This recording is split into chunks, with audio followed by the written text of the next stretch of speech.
This article is about the term as applied to African prehistory. See Mesolithic for the middle period of the Stone Age in general. See Middle Paleolithic for the middle part of the Old Stone Age. The Middle Stone Age was a period of African prehistory between the Early Stone Age and the Later Stone Age. It is generally considered to have begun around 280,000 years ago and ended around 50–25,000 years ago. The beginnings of particular MSA stone tools have their origins as far back as 550–500,000 years ago, and as such some researchers consider this to be the beginnings of the MSA. The MSA is often mistakenly understood to be synonymous with the Middle Paleolithic of Europe, especially due to their roughly contemporaneous time span. However, the Middle Paleolithic of Europe represents an entirely different hominin population, Homo neanderthalensis, than the MSA of Africa, which did not have Neanderthal populations.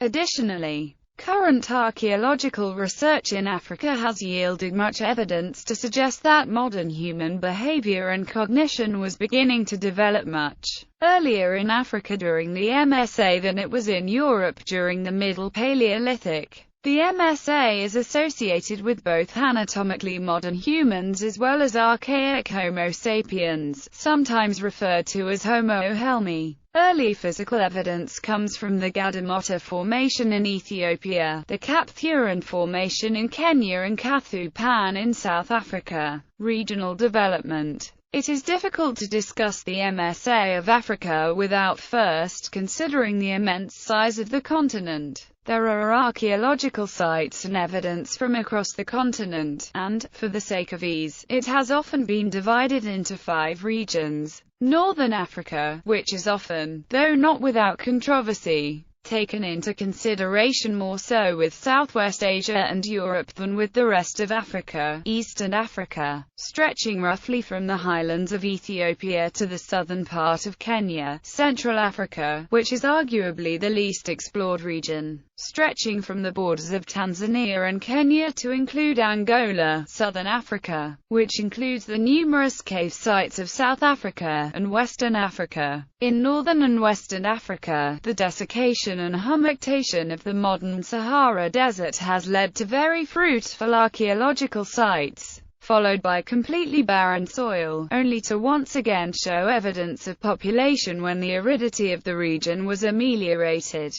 Preservation in these 2 regions are alternately superb and lamentable, yet the sites that have been uncovered document the adaptive nature of early hominins to climatically unstable environments. Researchers such as Mourre and Inrap consider the historic distinction between Northern Africa and the rest of Africa, as though they represent divergent cultural developments, an arbitrary and antiquated distinction. Eastern Africa represents some of the most reliable dates, due to the use of radiocarbon dating on volcanic ash deposits, as well as some of the earliest MSA sites. Faunal preservation, however, is not spectacular, and standardization in site excavation and lithic classification was, until recently, lacking. Unlike Northern Africa, shifts between lithic technologies were not nearly as pronounced, likely due to more favorable climatic conditions that would have allowed for more continuous occupation of sites. Central Africa reflects similar patterning to Eastern Africa, yet more archaeological research of the region is certainly required.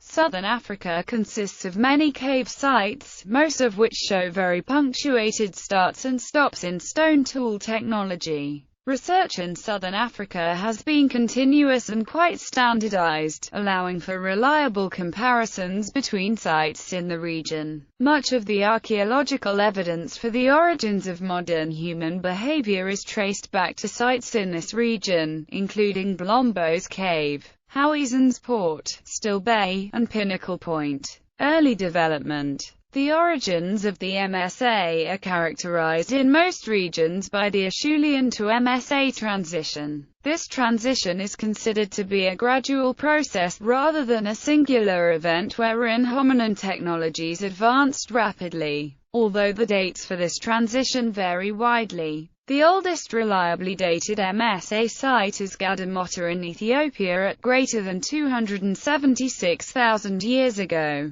The Middle Awash Valley of Ethiopia and the Central Rift Valley of Kenya constituted a major center for behavioral innovation. It is likely that the large terrestrial mammal biomass of these regions supported substantial human populations with subsistence and manufacturing patterns similar to those of ethnographically known foragers. Archaeological evidence from eastern Africa extending from the Rift Valley from Ethiopia to northern Tanzania represents the largest archaeological evidence of the shift from the later Acheulean to the Middle Stone Age tool technologies. This transition is characterized by stratigraphic layering of Acheulean stone tools, a bifacial hand-axe technology, underneath and even contemporaneous with MSA technologies, such as Levallois tools, flakes, flake tools, pointed flakes, smaller bifaces that are projectile in form, and, on rare occasions, hafted tools. Evidence of the gradual displacement of Acheulean by MSA technologies is further supported by this layering and contemporaneous placement, as well as by the earliest appearance of MSA technologies at Gadamotta and the latest Acheulean technologies at the Mourre Formation of Ethiopia, dated to 154 to 160 KYA. This suggests a possible overlap of 100 to 150,000 years.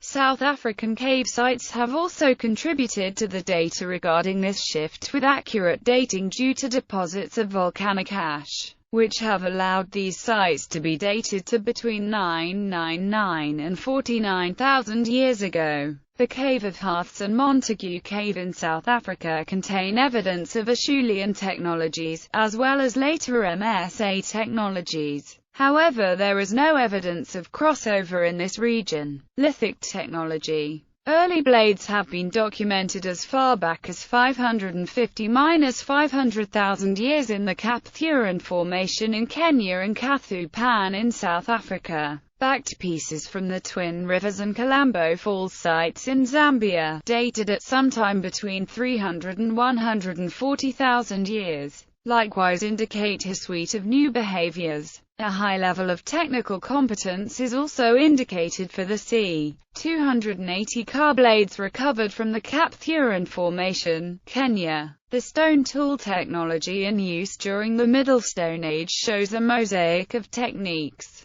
Beginning approximately 300 KYA, the large cutting tools of the Aqualian are gradually displaced by Levallois prepared core technologies, also widely used by Neanderthals during the European Middle Paleolithic. As the MSA progresses, highly varied techno-complexes become common throughout Africa and include pointed artifacts, blades, retouched flakes, end and side scrapers, grinding stones, and even bone tools. However, the use of blades is seen at many sites as well. In Africa, blades may have been used during the transition from the early Stone Age to the Middle Stone Age onwards. Finally, during the later part of the Middle Stone Age, microlithic technologies aimed at producing replaceable components of composite half-dead tools are seen from at least 70 at sites such as Pinnacle Point and Deep Kloof Rock Shelter in South Africa. Artifact technology during the Middle Stone Age shows a pattern of innovation followed by disappearance. This occurs with technology such as the manufacture of shell beads, arrows and hide-working tools including needles, and gluing technology. These pieces of evidence provide a counterpoint to the classic, out of Africa, scenario in which increasing complexity accumulated during the Middle Stone Age. Instead, it has been argued that such technological innovations appear, disappear and reappear in a way that best fits a scenario in which historical contingencies and environmental rather than cognitive changes are seen as main drivers.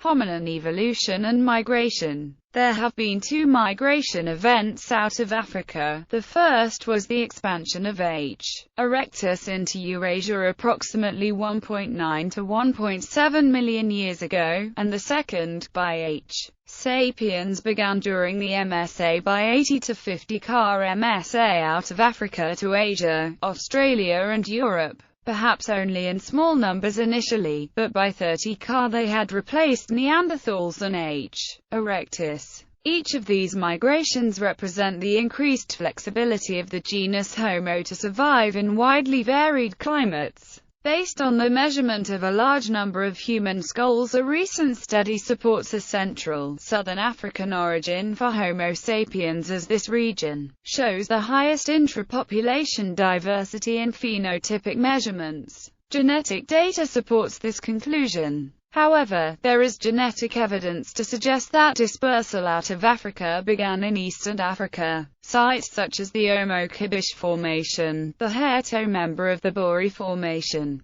and Mumba Cave contain fossil evidence to support this conclusion as well. Evidence for modern human behavior. There have been a number of theories proposed regarding the development of modern human behavior, but in recent years the mosaic approach has been the most favored perspective in regards to the MSA, especially when taken in consideration with the archaeological evidence. Some scholars, including Klein, have argued for discontinuity, while others, including McBrearty and Brooks, have argued that cognitive advances can be detected in the MSA and that the origin of our species is linked with the appearance of Middle Stone Age technology at 250 to 300 ca. The earliest remains of Homo sapiens date back to approximately 195,000 years ago in eastern Africa. In the archaeological record of both eastern Africa and southern Africa, there is immense variability associated with Homo sapiens sites,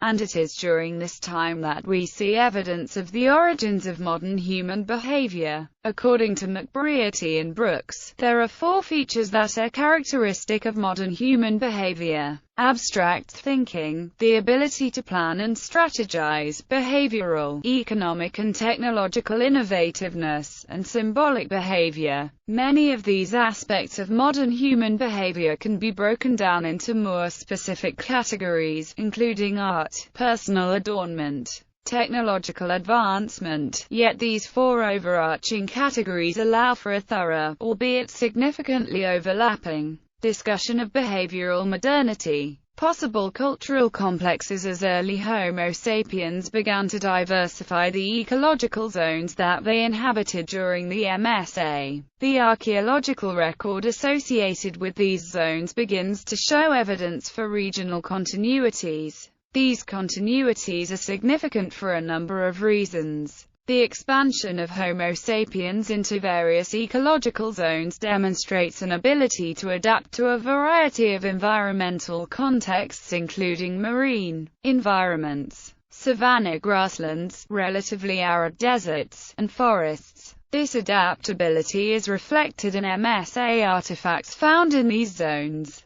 These artifacts display stylistic variability depending on zone. During the Acheulean, which spanned from 1.5 million years ago to 300,000 years ago, lithic technology displayed incredible homogeneity throughout all ecological niches. MSA technologies, with their evidence for regional variability and continuity, represent a remarkable advance. These data have been used to support theories of social and stylistic development throughout the MSA. In southern Africa, we see the techno-complexes of Howizans Port and Stilbe, named after the sites at which they were first discovered. Several others have not been dated or have been dated unreliably. These include the Lupomban techno-complex of Central Africa, the Bamberton in Southeast Africa, 70 to 80 ca, and the Atarian techno-complex of Northern Africa, 160 to 90 ca. Abstract thinking. Evidence of abstract thinking can be seen in the archaeological record as early as the Acheulean Middle Stone Age transition, approximately 300,000–250,000 years ago.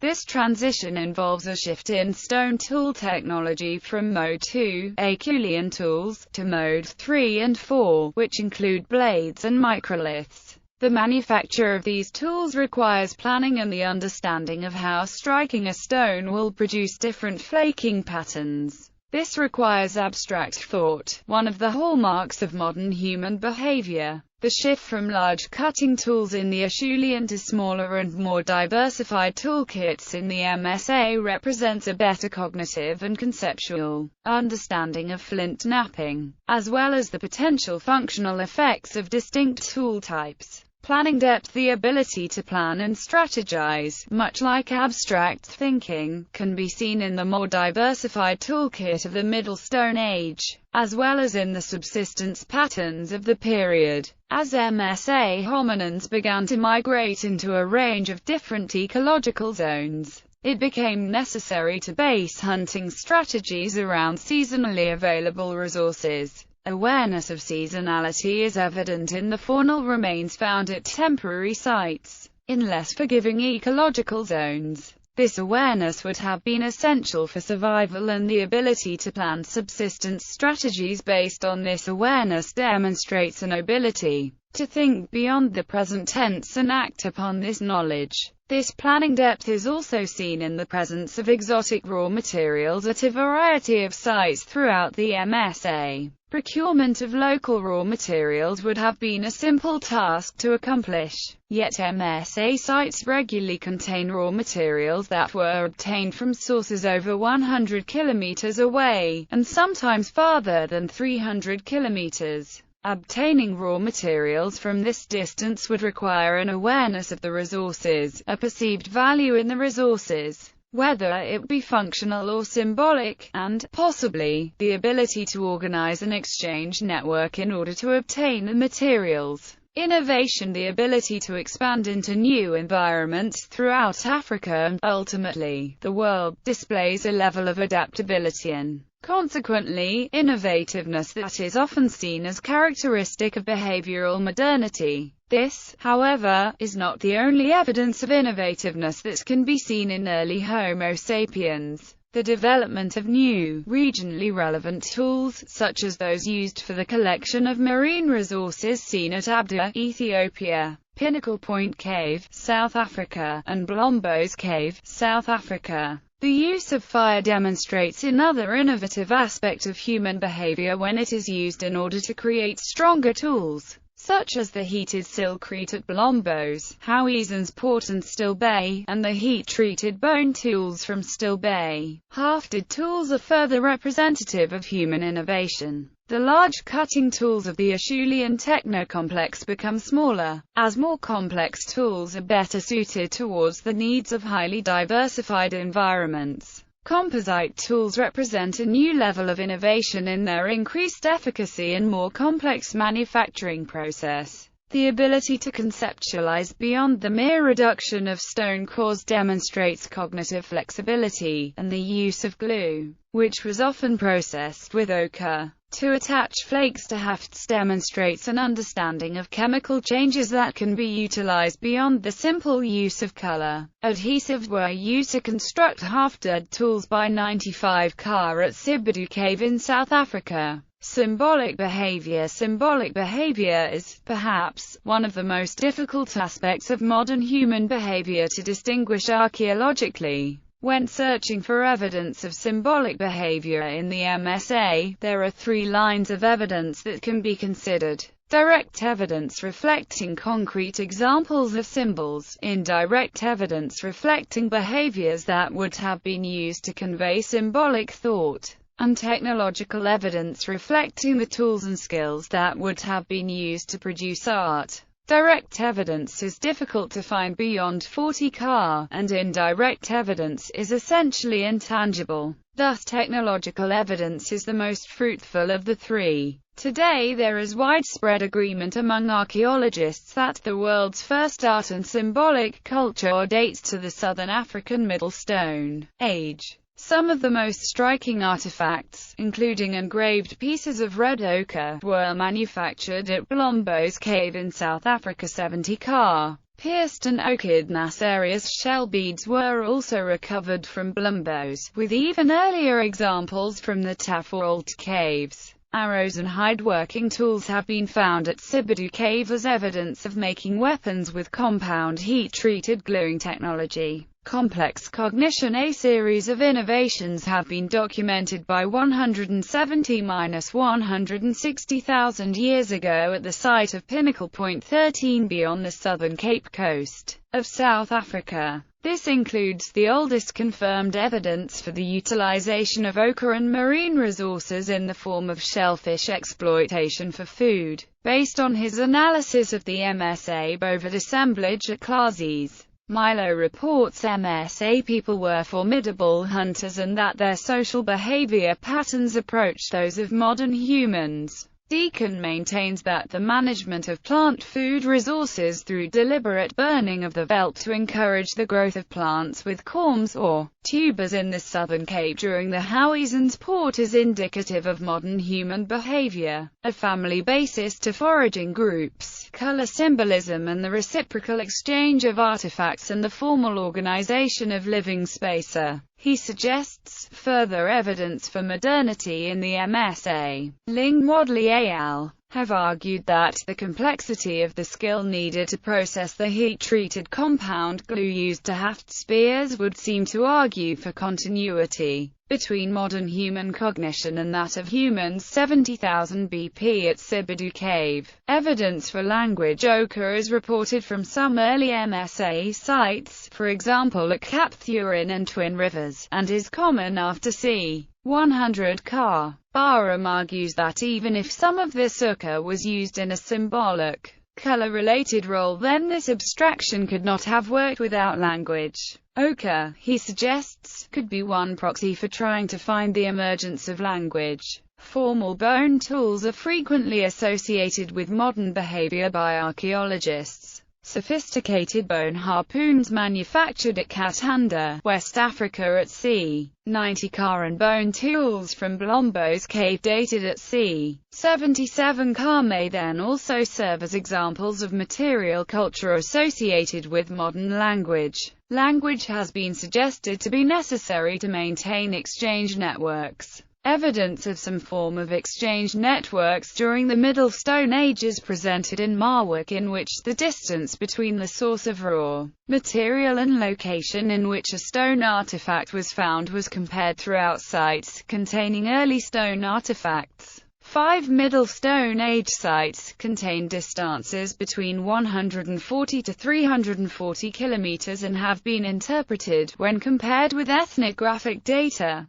that these distances were made possible through exchange networks. Barham also views syntactic language as one aspect of behavior that in fact allowed MSA people to settle in the tropical forest environments of what is now the Democratic Republic of Congo. Many authors have speculated that at the core of this symbolic explosion, and in tandem, was the development of syntactic language that evolved through a highly specialized social learning system providing the means for semantically unbounded discourse. Syntax would have played a key role in this process, and its full adoption could have been a crucial element of the symbolic behavioral package and the MSA.